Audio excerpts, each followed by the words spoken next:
வணக்கம். நான் இன்றைக்கி முருங்கைக்கீரை பொடி பண்ணுறதுக்காக எடுத்து வச்சுருக்கிறேன். இந்த முருங்கைக்கீரை ரொம்ப பயனுள்ளதுன்னு நமக்கு தெரியும். இது சிட்டி சைட்லலாம் அவ்வளோவா கிடைக்கல, விலைக்கு தான் வாங்க வேண்டியிருக்கு. கிராமத்துலன்னா மரத்தில் இருந்தெல்லாம் நம்ம பறித்து எடுத்து யூஸ் பண்ணுவோம். ஆனால் அது ரொம்ப சௌகரியமாக கிடைக்கிறதுனால அதை எடுத்து நம்ம யூஸ் பண்ணுறதே குறைவாக இருக்கும். ஆனால் ரொம்ப சத்தான ஒரு கீரை, அப்படி எல்லா விதமான சத்துக்களும் நிறைஞ்ச கீரை அப்படின்னு சொல்லலாம். மற்ற எல்லா கீரையை காட்டிலும் இது மேலான கீரை அப்படி சொல்லலாம். எல்லா சத்தும் இதில் இருக்குது. இந்த கீரையை நம்ம பொடி பண்ணி வச்சுருந்தோன்னா இட்லிக்கு தோசைக்கு யூஸ் பண்ணிக்கலாம். அதோட சத்தும் நமக்கு கிடைக்கும். இன்னொன்று, சின்ன குழந்தையிலேருந்தே குழந்தைகளுக்கும் இதை நம்ம கொடுத்துட்டே வந்தோன்னா அவங்களுக்கும் அந்த ஆரோக்கியம் நமக்கு நல்லா கிடைக்கும். இன்னும் பார்த்திங்கன்னா சுகர்காரங்க பிபிக்காரங்கெல்லாம் இது வந்து ரொம்ப அதிகமாக சாப்பிடணும். கீரை சூப்பு பண்ணி சாப்பிட்லாம், பொரியல் பண்ணி சாப்பிட்லாம், கூட்டு பண்ணி சாப்பிட்லாம். இது மாதிரி பொடி பண்ணி வச்சோன்னா நம்ம நினச்ச நேரம் கொஞ்சம் எடுத்து போட்டு சாப்பிட்டுக்கலாம். வாங்க இந்த கீரை இதோட சேர்க்குற பொருட்கள் எல்லாம் பார்க்கலாம். ஒரு 2 கைப்பிடி அளவு முருங்கைக்கீரை எடுத்து வச்சுருக்கேன். கொஞ்சம் கருவேப்பிலை எடுத்திருக்கேன். 1 டேபிள் ஸ்பூன் சீரகம் எடுத்திருக்கேன்.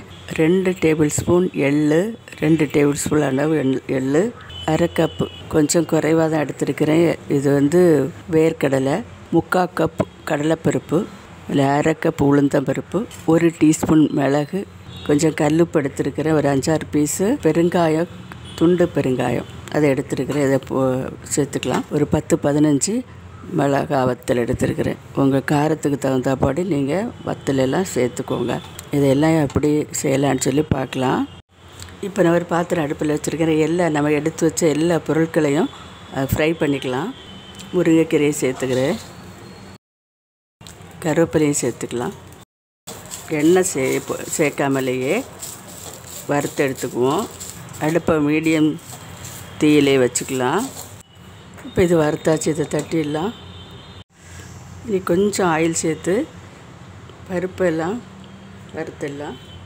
கடலைப்பருப்பு வறுத்து எடுத்துடலாம். இது வறுத்தது போதும், இது எடுத்துடலாம். உளுந்த பருப்பை சேர்த்துக்கிறேன்.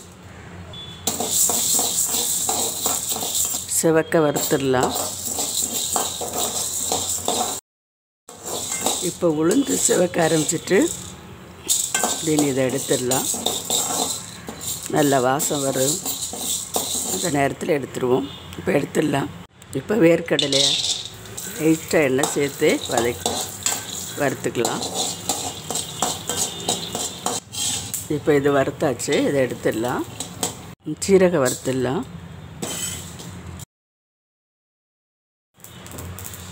இதுவும் வறுபட்டாச்சு, இதை எடுத்துடலாம். இப்போ எள்ளு வறுக்கலாம். இதுக்கு எண்ணெய் சேர்க்க வேண்டாம். இது படபடா பொட்டினோன்னே அப்படியே எடுத்துடலாம். இப்போ பொட்ட ஆரம்பிக்குது, அப்படியே பெரிய பொரியாக எடுத்துடுவோம். இனி எடுத்துடலாம். இனி வத்தலை வறுத்துடலாம். எள்ளை வறுத்து தனியாக வச்சுருக்கேன், அது தனியாக தான் பொடிக்கணும். தனியாக பொடித்து அதோடு சேர்த்துக்கலாம். வத்தல் கொஞ்சம் வறுக்கிறது, கொஞ்சம் எண்ணெய் சேர்த்துக்கலாம்.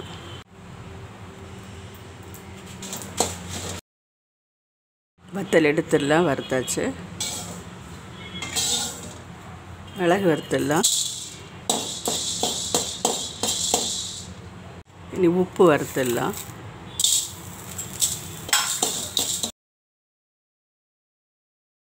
இதை எடுத்துடலாம்.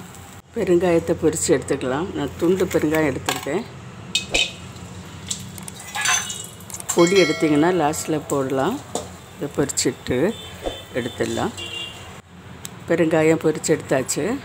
கொஞ்சமாக பூண்டு சேர்க்குறேன். 1 பூண்டு அளவு எடுத்திருக்கேன். இதையும் வறுத்து எடுத்துக்கலாம். கொஞ்சம் லைட்டாக வெந்தோன்னே எடுத்துடலாம். இனி எடுத்துடலாம்.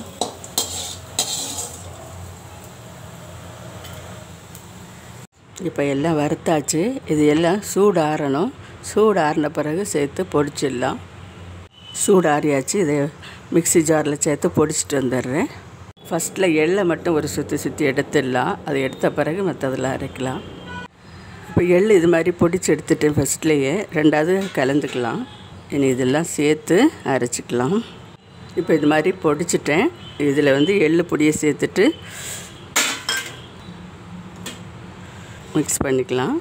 இந்த பூண்டை அது கூட சேர்த்துக்கலாம். 1 2 அதில் முழுசாக பொடியாது அது சேர்த்து பொடிச்சிடலாம். இப்போ ரொம்பவே சத்தான முருங்கைக்கீரை பொடி ரெடி ஆகிட்டு.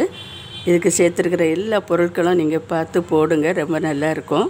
வந்து சத்தானது கூட, அதோட நமக்கு மருத்துவ குணம் நிறைஞ்சது.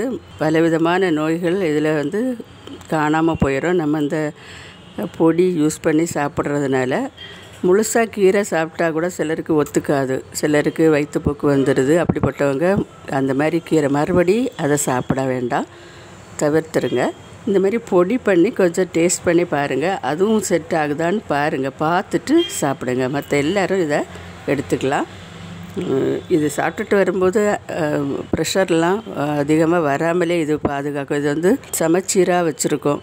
ஹை ப்ரெஷர், லோ ப்ரெஷர் எதுவாக இருந்தாலும் அதை சீராக ரத்தத்தை வச்சுருக்கிறதுக்கு இந்த கீரை நல்ல கீரை.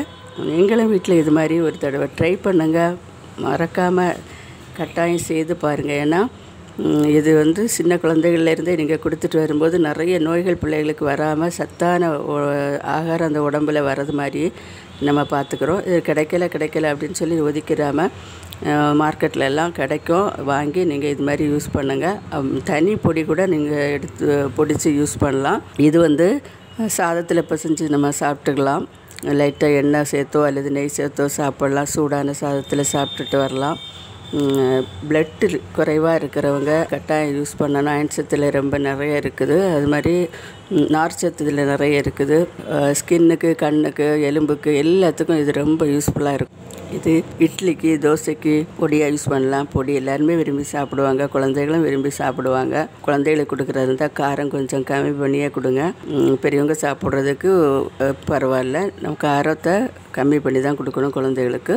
முருங்கைக்கீரை பொதுவாக ராத்திரி நேரத்தில் சாப்பிடக்கூடாது, மதியான நேரம் சாப்பிட்லாம். அதோட இந்த கீரை சாப்பிடும்போது தயிர் சேர்த்து, தயிர் கூட இது சாப்பிடக்கூடாது. மீன் சாப்பிடும்போது இந்த கீரை சாப்பிடக்கூடாது. மீன், கருவாடு இது மாதிரியெல்லாம் சாப்பிடும்போது இதோட சேர்த்து இந்த கீரையை சாப்பிடக்கூடாது. இதெல்லாம் மனசில் வச்சுக்கோங்க, அதுக்கு தகுந்தபடி இது யூஸ் பண்ணணும். இந்த பொடி வந்து ரொம்ப டேஸ்ட்டாக இருக்குது அப்படின்றதுக்காகவும், சத்து நிறைய இருக்குது அப்படின்றதுக்காகவும் நிறைய அள்ளி சாப்பிட்றக்கூடாது. ஒரு அளவாக சாப்பிடணும். ஒரு ஸ்பூன் நம்ம ஒரு தோசைக்கு, இட்லிக்கு நம்ம எடுத்தோன்னா ஒரு ஸ்பூன், 1.5 ஸ்பூன் எடுக்கலாம். அதுக்கு மேலே எடுத்து அதை மட்டும் வச்சு நிறைய சாப்பிட்றக்கூடாது. ஒரு அளவு தான், எல்லாத்துலேயும் ஒரு அளவாக சாப்பிடணும். இது எல்லாம் நல்லா வறுத்து நம்ம வச்சுருக்கிறதுனால ஒரு 2 மாதம் வரை யூஸ் பண்ணிக்கலாம். முடிஞ்சளவு 1 மாதம் நமக்கு வர மாதிரியே கணக்கு பண்ணி நீங்கள் அரைச்சி யூஸ் பண்ணிக்கோங்க. இது எடுத்துகிட்டு நல்ல ஒரு பாட்டிலில் போட்டு நல்லா மூடி வச்சுக்கோங்க.